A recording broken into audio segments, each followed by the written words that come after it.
Étudiants, bienvenue à tous les étudiants qui sont en train de préparer leur concours CNC, 3E et ainsi de suite. Je vous propose un exercice très intéressant sur l'induction électromagnétique.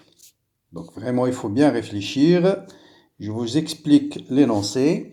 Donc vous avez ici une demi-spire circulaire, donc elle est là, elle est en rotation avec une vitesse angulaire oméga constante autour de l'axe Z qui est perpendiculaire au plan de l'écran. Quelles sont les données du problème?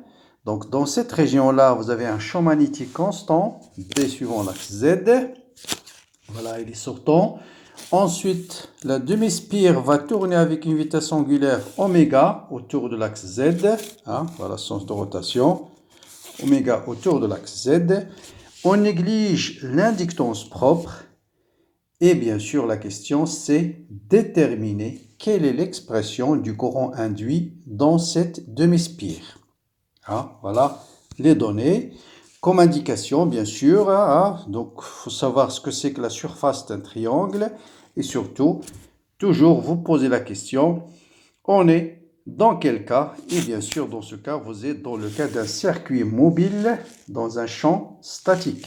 Donc, on est dans le cas de l'induction de Lorentz. Donc, c'est de suivre les étapes que j'ai expliquées plusieurs fois dans plusieurs vidéos, à savoir bien orienter le circuit avant de démarrer et travailler, bien sûr, utiliser le sens que vous avez choisi pour déterminer le sens du courant induit, ou bien sûr, vous pouvez déterminer le sens du courant induit juste en utilisant la loi de Lenz.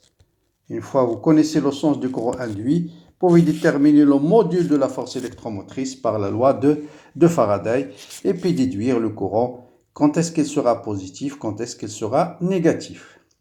Donc le courant que vous allez trouver va vérifier l'une de ces quatre propositions. Donc soit un courant sinusoïdal qui monte d'abord positif, ensuite négatif, ou bien négatif, positif, ou bien un courant triangulaire, négatif, ensuite positif, sur une période. Donc ça, c'est une période. À vous de chercher le corrigé. Laissez-moi dans les commentaires ceux qui ont fait l'exercice. Est-ce que la réponse A, la réponse B, la réponse C ou la réponse D? Voilà. Bonne recherche, bonne préparation et à bientôt.